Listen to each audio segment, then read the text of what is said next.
here, I very much doubt it. I'm clashing with the BAFTAs, I'm clashing with the Olympics, I'm clashing with everything. Nobody's here except Dara Fingal. Hello? Anyone else? One person. Well, thank you very much for joining me. And maybe the BAFTAs aren't in Canada at the moment, but I think the Olympics, well, they're in Italy at the moment, but they are on right now. I think it's the end of the Olympics. Some people have won things, some people haven't won things, some people fell over, some people didn't fall over, some people got injured, and some people very, very strangely didn't when they fell over as well. Hello, happy Olympics, level everything day. Yes, everything's over, everything, everybody's won everything. Except for me, I've never won an Olympic gold because I never entered it. And that's how you manage to avoid the disappointment. Because, yes, Blessed Sunday, yes, yes. Happy Olympics Day, happy BAFTA Day, happy, joy, joy. I'm going to Edinburgh in the morning. Not probably going to be making a video because I'm not going to get there until it's dark. And then I've got a Zoom, or actually they've switched to Teams, a Teams meeting. And then I've got a meeting all day, and then it's dark again, and then I go home. So it's probably not enough time to do anything. But I know one thing is certain: there are no more Christmas lights up in Edinburgh. They are all gone because it isn't Christmas anymore. Yay! Hey everybody, how are you? Hope you're very happy. But you're probably not. What have I done this week? Oh, I got a Loch Ness coin. No, what was it? Yes, Loch Ness monster coin. That was fun. And oh yes, what I got, right. I went shopping because I went to Cardiff 2 days ago, and where's that gone? And I came back in the morning and I thought, I want to get something. So I went to an antique shop, and there was nothing there. They sold out. It was an antique shop in Pontypool, my local hometown. I hadn't been there for a while. It was first thing in the morning. I thought, I'm going to buy something. I want to buy the cheapest thing in the shop. Because they used to have like coins and things like that. But, you know, the silver went up a couple of weeks ago. Well, the man in the shop said that what happened was people came in and bought everything that was in the shop. There's nothing left in the shop except for this one thing, which is a groat. I've never had a groat. I've got a groat from William the Fourth. A William the Fourth groat. That's probably backwards. But it's a bit worn. I've priced it. It's probably worth what I paid, which was £10. I paid £10. It's worth about £10 because it's not in very good condition. If it was in brilliant condition, maybe it'd worth thousands, but probably not. But I've never had a groat before. I've had like threepenny bits and all sorts. And I was like, I'm going to buy something, and this is the only thing really that was in my budget. There was a silver threepenny bit there, but I've got a threepenny bit. I didn't want that, and that was only £3.50, so that was more within my budget. But I was like, no, I will buy something. So I bought something, a silver shiny coin with William the Fourth. And I've not had a William the Fourth thing. That's one person that I haven't got. I tell you what I did find in the box as well. Because I've got junk in the box. But I found this thing, which seems to be an American cent from like 1850. But I didn't know that because it's got a hole in it and it's like all painted. Somebody's painted it with shiny stuff. So I think it is actually silver underneath, but it's pretty much useless. And I had to really look up close to see what it was. So yeah, that's collections. Nobody cares about my collections, but I do. Yay. So that's what I've been doing this week. Not very much, but I've got a groat. And you can't say that I don't. Groat is a groat. A stoat's a stoat. Yeah. So I didn't even know what a groat was actually until this week. But now I do. And I am the owner of one. Whoa! Joy! Don't know what to do with it. It's not like I can go back in time and buy things with a groat. I looked up what the inflation rate, if a groat is worth about £3.50 in today's money apparently, which isn't very much. But the silver price is worth about £3.50. So, I spent more than that. I probably was done. Never mind. I've got it now. If silver goes to £1 million an ounce, then I've got, but that's a very small bit. I've got less than that. So everybody's disappeared. Is anybody talking to me? Get the chat back. Yes, nobody. I've won your hearts. Have I won your hearts? I've won hearts, and I've also got a groat. A groat for a heart for a groat. Boat, moat, dote. Things that rhyme with groat.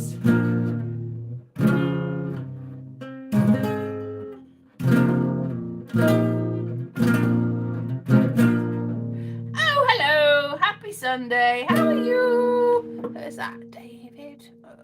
My eyes are bad. I very poor eyes. I need an eye test. So I got these, which aren't mine, that help me see close up because my eyes. If I get my contact lens out, I can see very close up. With my contact lenses in, I think they're the wrong prescription. I haven't had an eye test for a very long time. I'm trying to save money so that I can afford my groats. So instead of eyes, I have a groat. Is it worth it? Probably not. That doesn't quite rhyme, does it? Anyway, so that's what I've done this week. And yes, and a Loch Ness coin. A Loch Ness monster coin, which I don't know where that's gone. Anyway, so this has been a bit of a week, and so I won't be back until Wednesday night after travelling. Oh yes, it must be. Oh yes, it is about 4 minutes past 8. I have a big light. This is it's like, see, this is an overhead light. It makes me go, oh yeah, like turn it off. No, I've got a big sort of a few years ago I bought for like 30 quid a sort of studio system, and it had a big sort of a frame that you could put backdrops on, and 2 big lights, and one of the lights broke when I moved, but the other one is the one that I'm using now. It's not a ring light, because I tell you what's wrong with ring lights is you can see the little ring in your eyes, and it's off-putting. It is. So this is very much more natural. A big old studio light. Oh, the professionality of it. Professionalism. Is professionality a word? I don't think it is. Professionalism. Or not, because you have to get lots of money to. Oh well, I have. This is professional. Thanks to Arafingal who donated. Yay! So now that means it's professional. Yay! It doesn't take much really to make me a professional. Yay! Little things. Thank you very much anyway for seeing me through, tiding me over, and helping me buy my groats. That is dedicated to you, really, because that's. This is money to buy groat money. What a waste! I mean, I can sell it on, so I can sell it on when I need to buy food, which I probably will because I've spent all my money on a groat. What an idiot! What do you like? Why have you done that? But I haven't spent it on like something addictive. Coins are addictive. I haven't spent it on something that is not there anymore. Like, there's a lot of things. You buy them and then they're gone. They're just ephemeral. They're just, yeah. That's it with food as well. It does sustain you, but then it's gone. So you're like, well, it's still, I mean, you can keep the after effects, if you will. You can keep what's afterwards. You wouldn't want to. Talking of which, I saw a big video about a giant Viking coprolite. That's what it is. That they found in York, and now they're displaying it in the York Centre. And apparently the Viking, they're not called Vikings, the Norseman, had a big old worm in it, but it was the biggest coprolite. Do you know what a coprolite is? Have a guess. That they've ever found by a human in prehistory or something like that. It was like that big. It's like, why would you go to see that on a display? Well, it's very interesting. You go to see dinosaur ones, and dinosaurs are millions of years old. They're fossilised. This one wasn't fossilised because it's only like 1,200 years old or something, whereas the fossils are millions of years old. Oh, did you see that there's there's going to be a volcano exploding in Iran? I mean, that's Iran's least of its problems, or is it most of its problems? Iran isn't doing very well at the moment, is it? I'm sorry about that. So, but the volcano hasn't exploded or erupted. That's the word. It's 700,000 years. No, 700,000 years or something like that. That's quite a long time. But so I went to check because there's a volcano in Edinburgh and it's supposedly extinct. Because when it was exploding all over the place, Edinburgh was in a different place. So all the volcanic, all the lava is somewhere else in the world. So I checked. So I thought, oh no, what if the volcano isn't extinct? And what if when I go there in August, the volcano does a Pompeii on us? Well, that won't be good, but it says that the volcano hasn't actually been active for 350 million years. So I think that's a long time. That's more than 700,000 years. So maybe we're going to be all right. Or maybe not. Because, the disaster and the doom. I've also seen lots of videos about the time in prehistory where all the volcanoes exploded and nothing could live. And that's not great. And let's hope that doesn't happen. Would it be for the best? Maybe it will be.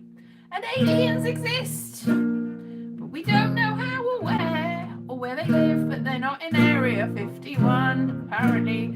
It's not in Area 52, which was a nightclub in New York.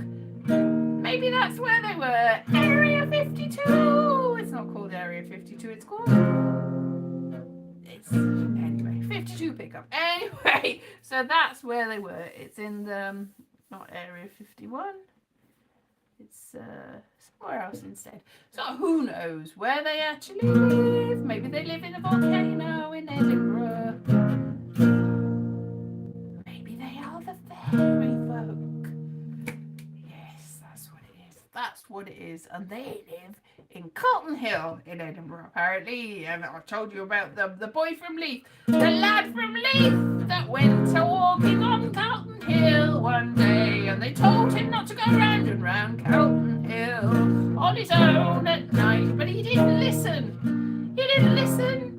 And he went round and round Calton Hill, and he disappeared into Calton Hill because he was abducted. He was a duck. He was abducted by the aliens. Not the aliens, it was the Fae. If you're a person called Fae, not you. Oh, was it? I don't know. So that was what happened, apparently, from the lad from Leith, the boy from Leith that went up Calton Hill, which is it's got an observatory on the top now. Aliens! An observatory for seeing aliens! Probably not, actually. And it had a prison there at one time. Aliens! Illegal aliens that are in the news lately. Now, nobody's illegal. There's no such thing as an illegal alien.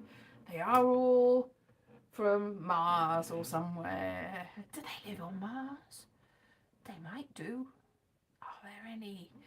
But that's the only place. That's another video I saw. That's the only place we're likely to be able to ever visit that is hospitable, not hospitable, but habitable with a lot of work. So, we are all aliens. Exactly. We are all aliens to someone. We are aliens to the next door neighbour, probably. We are aliens in our own life. We are aliens and we have a lot of strife. Yes. Aliens. Yes. Everything's going on there at the moment. I mean, I don't know what to think about the world. It's so depressing and you don't want to carry on. And I should be working on my show and I haven't. Although I printed some of it out. Not as long as you would think, though. I printed it out. I got a folder. I was like, I'll print out what I've got. And I put it in the folder and I went, oh, that's not much. That's not enough. So I should be working on that a bit more. But then when I was watching the preamble to the BAFTAs, where everyone was standing around having their pictures taken, the person that has written and directed Hamnet, was given the job over some other people because they didn't want it, and she said, I'll have it. And then she wrote the script on a train between, I think it was New York and Los Angeles. She wrote the whole thing, 800 pages or 80 pages. 800 pages would be too many. 80 pages. Actually, that's not that much. 80 pages. It's more than 90. 80 pages. She wrote it all, and then she was very tired, so she wrote the whole thing. And I don't think that they changed it. No, they must have changed it. They can't just write something as a first draft and go, there you go, that's it. Although, certain people do. If you've read any of the Harry Potters, you'll know that probably is it. Yeah, I'm done with that now. Nobody can edit it or look at it. It's very much needed an editor, especially the later ones. I'm sorry, there's lots of things you could say about those books. Maybe some of it's positive. I don't know what it would be though. That's it. I mean, lots of people like Harry Potter. Good on you if you did. I mean, somebody this week was telling me about how they auditioned for the new Harry Potter TV series, and I went, oh, be careful, you might get cancelled. And they were like, no, I want to be in it. And I'm like, okay, some people want to be in it. So there you go. I haven't got the chance to be in it, so maybe I'm just being jealous. That's what it is. But issues and pissues and tissues and lissues and lissues. Anyway, I didn't like Harry Potter. I put up with it for the sake of a friend that I had that said that was a very big Harry Potter fan and kept insisting, I've said this before, kept insisting that I should read the books. And I was like, I'm not gonna like the books. And he was like, no, you are gonna like the books. And I'm like, I am not. But I will read them just to prove to you, what am I saying? Words have gone. Prove to you that I don't like them. And I was right. So maybe I went in with a little bit of a presupposition that I wouldn't like them, but I was right. But it was in the book 3, the one where the werewolf guy and Harry Potter's uncle that got locked up in Azkaban. And I said to him, my friend, I said, well, I think that obviously if J.K. Rowling is a good writer, then she's written it subtly with an undercurrent that these two, the werewolf and Harry Potter's uncle, are obviously in some sort of relationship. And if that's not what she meant, then she's a shit writer, because that's what came across. And I think that is what the case is, because I don't think she did actually mean it to be that. But that's what I got from it, so...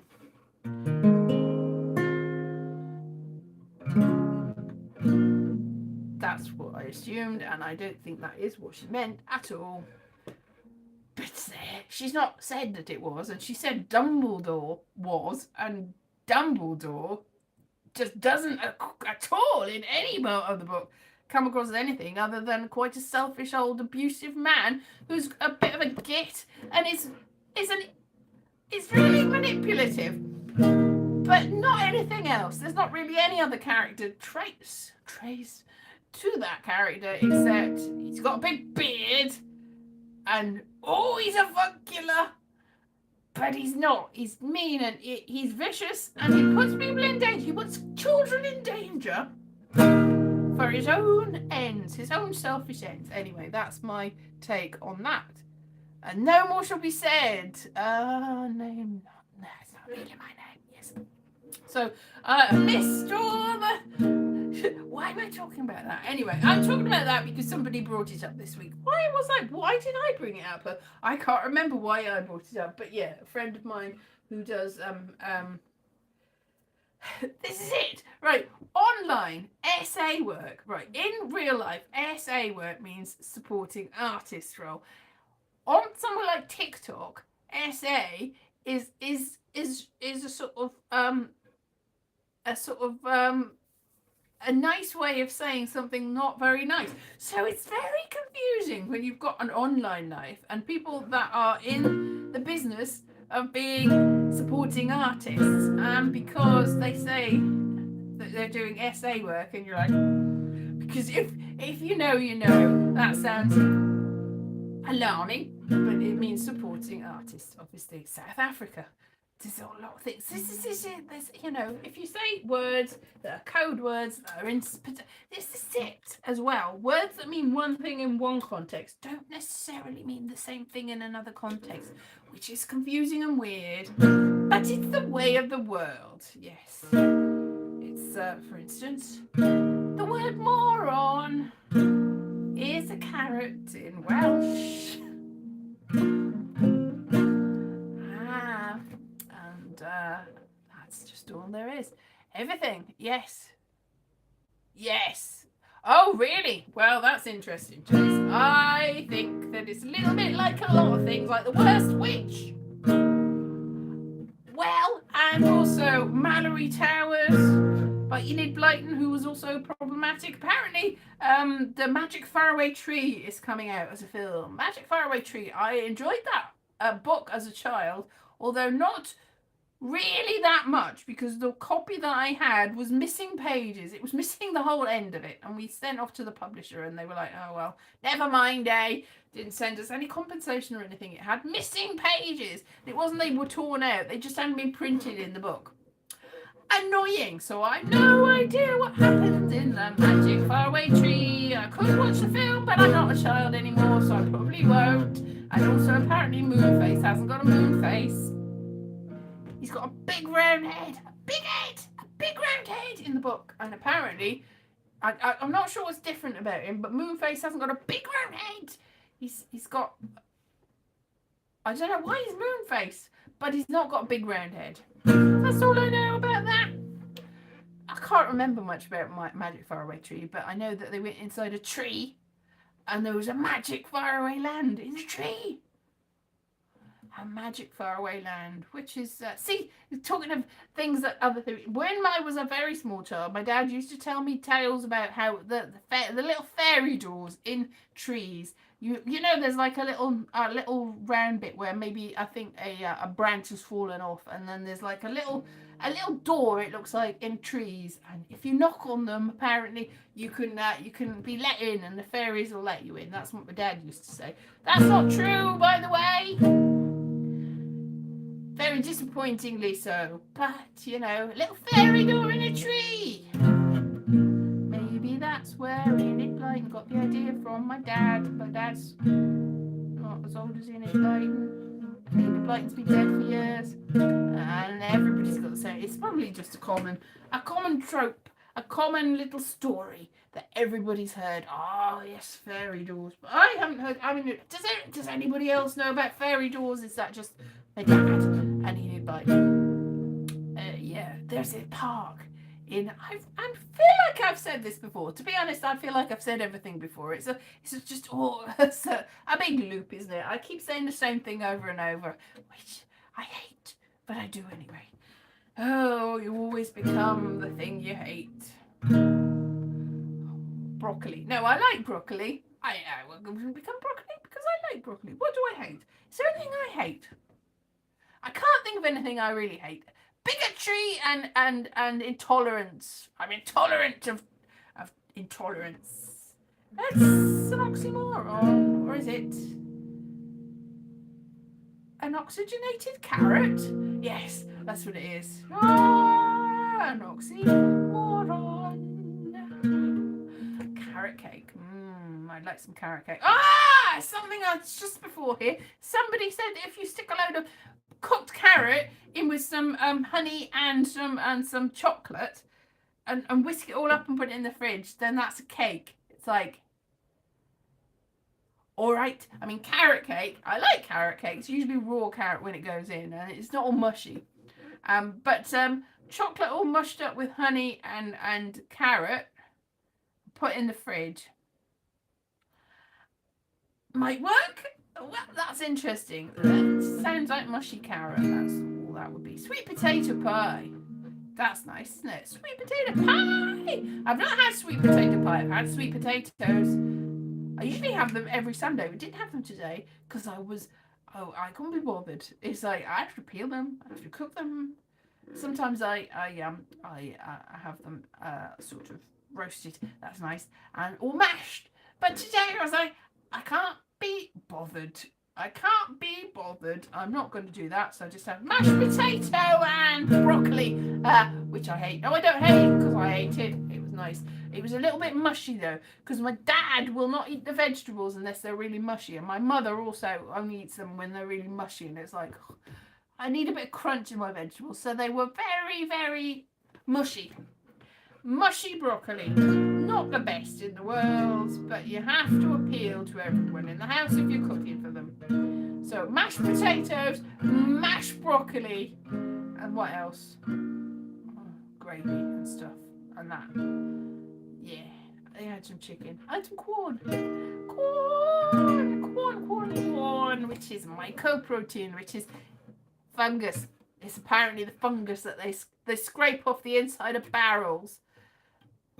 I think Marmite's similar actually, because Marmite is like yeast extract that's from the barrels of old beer containers, and then they put it in jars. So I think mycoprotein is quite similar. I'm not sure what the barrels are used for, but they've gone mouldy, the wood's gone rotten, and they scrape all the rotten wood off and put it all mushed up together and put some flavourings in it and then freeze it and then give it to you, and then you go, that's delicious. Mushrooms are nice, but is mould mushroom. It's in the same family as mushrooms, not like those things that they found in prehistory that they had fossils for, and they didn't know. They thought they were mushrooms. They were giant things, big pokey things that poked out from the earth, and they were like, well, we don't know what they are, and apparently they're a little bit like mushrooms, but not, because they've got no chitin. Is that what it is? Or they have got chitin. They've got something that mushrooms don't have. Or fungi. They're a fungi. They're not fungi. They're a completely different sort of life form. They're very, very strange. And apparently the whole world was covered in big pointy things. Pointy, like asparagus. Like giant asparagus. Let's be polite about that. There's other things that you could compare them to. Like menhirs. Menhirs, as I thought they were, in the asterisk and obelisk.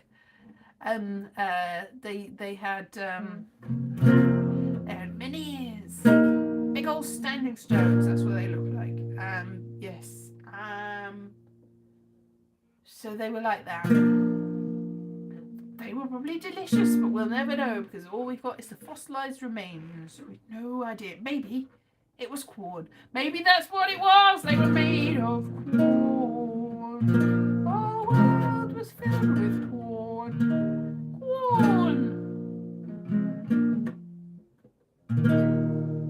Corn's a bit weird. It tastes funny, but if you put enough sauce on it, you don't notice. Which is the same with most things, really. Most things. So, yeah, delicious stuff. Words are, yeah. Have I seen, what does that say? Troll. Oh, have I seen Troll? Actually, I think I have seen Troll. Film, Troll. Is that one with Jennifer Aniston in it? Jennifer Aniston in Troll. I've gone back because I didn't see that, because the text keeps disappearing. Yes, I have possibly seen Troll, and I've also seen was it the Ghoulies, not the Goonies, the Ghoulies, where these creatures jump out of the toilets. I think that's what it was. There was an awful lot of video nasties that we used to get from the video shop, even though we probably weren't old enough to get them. Video shop owners just let you have them anyway, like Rejuvenator, which I've told you about, which is very, very strange, which is exactly the same premise as the substance. That a woman takes some stuff and then rejuvenates. It's not exactly the same. I haven't seen the substance, but I think it's similar in that she gets like extra fingernails, and she's like, she's like, hey, I'm young again, and then it's like, she turns into a monster, which I think is what happens in the substance. So it is the same as the substance, very much like Harry Potter is the same as the troll. So we're all, what goes around comes around. It's the same subject, really. Anyway, I've got to pack for Edinburgh because I'm going to get up really early in the morning and then travel all day, literally all day on the train. And I really, really hope that this time I get a seat, because I had a booked seat last time, but a little child was sitting in my seat, jumping up and down, even though the children go free, but they are supposed to sit on the adult's laps. But the adult who had an actual seat decided to let the child have my seat. And so for the rest of the time I was on the train, I was like, because I had to jump around, because I do not sit on somebody else's seat if somebody else is there. So I had to find seats that were either unassigned or that people were only traveling a certain way. So I was like, the whole journey, and it was very stressful indeed, and I don't like that. I would like to sit in my seat that I had booked, because it's a 7-hour journey and there's a lot of jumping about if you have to. So let's hope then. So thank you very much. Oh, what did you say? Oh yes, secondhand rose. Yes, I'm proud of that though. The singing and how many people go and look at my mother singing. Don't dilly dally and secondhand rose. She gets a kick out of people saying nice things. So go and see that. I've got the videos up, and she will be very glad. She's not very well at the moment, so that will be good. Anyway, I'll see you next week. In the meantime, all sorts of things going on this week, and who knows what sort of world we'll be living in by next week, because it keeps changing, doesn't it? Everything's changing, and maybe that volcano will have erupted and that'll be the end of everyone. Who knows? It might be a super volcano. It's a super volcano. Super volcanoes aren't that super. I mean, they're super as in they're very big. They're not super as in I really like that. How super it is. Yes, exactly. Words in context. Words in context mean different things, don't they? Anyway, I will see you next week, I hope. In the meantime, have a lovely week, and bye.